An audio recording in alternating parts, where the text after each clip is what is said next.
లోక్సభ ఎన్నికల ముందు బీఆర్ఎస్ కు బిగ్ షాక్ తగిలింది. పెద్దపల్లి సిట్టింగ్ ఎంపీ వెంకటేష్ నేత గులాబీ పార్టీకి గుడ్ బై చెప్పారు.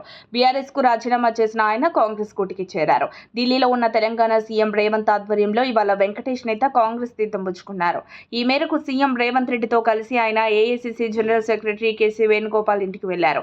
కేసీ వేణుగోపాల్ సమక్షంలో ఎంపీ వెంకటేష్ నేత కాంగ్రెస్ పార్టీలో చేరారు. కండువా కప్పి వెంకటేష్ నేతను కేసీ వేణుగోపాల్ పార్టీలోకి ఆహ్వానించారు. ఎంపీతో పాటు మరో బీఆర్ఎస్ నేత మన్నె జీవన్ రెడ్డి సైతం కాంగ్రెస్ పార్టీలో జాయిన్ అయ్యారు. పెద్దపల్లి ఎంపీ టికెట్ మరోసారి ఇచ్చేందుకు గులాబీ బాస్ నిరాకరించడంతో వెంకటేష్ నేత పార్టీ వీడినట్లు తెలుస్తోంది. ఇటీవల జరిగిన అసెంబ్లీ ఎన్నికల్లో విజయం సాధించి అధికారంలోకి వచ్చిన కాంగ్రెస్ లోకి రాష్ట్ర వ్యాప్తంగా వలసలు కొనసాగుతున్నాయి. అలా వలస వచ్చే వాళ్లలో సొంత పార్టీలో అసంతృప్తిగా ఉన్న నేతలు కొందరైతే అధికార పార్టీ మీద మోజుతో వచ్చే వాళ్ళు మరికొందరు.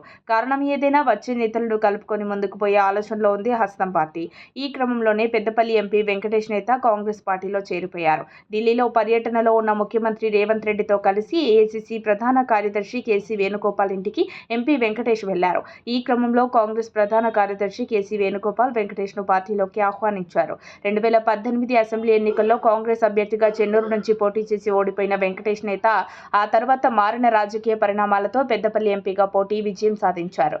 ప్రస్తుత పెద్దపల్లి పార్లమెంటు నియోజకవర్గం బీఆర్ఎస్ ఎంపీగా వెంకటేష్ నేత కొనసాగుతున్నారు. ఇక సీఎం రేవంత్, డిప్యూటీ సీఎం బట్టి విక్రమార్క ఢిల్లీ పర్యటనలో ఉన్నారు. అయితే లోక్సభ ఎన్నికల వేళ సిట్టింగ్ ఎంపీ పార్టీ మారడం బీఆర్ఎస్ కు ఎదురు దెబ్బగా చెప్పవచ్చు. ఇక ఎన్నికల ముందు మరింత మంది హస్తంగుటికి చేరే ఛాన్స్ ఉంది. మరిన్ని అప్డేట్స్ కోసం మా కాయ్ టీవీని సబ్స్క్రైబ్ చేసుకోండి. మా వీడియో కనుక మీకు నచ్చినట్లయితే లైక్ చేయండి, షేర్ చేయండి. మీ విలువైన అభిప్రాయాలను కామెంట్ బాక్స్లో తెలియజేయండి.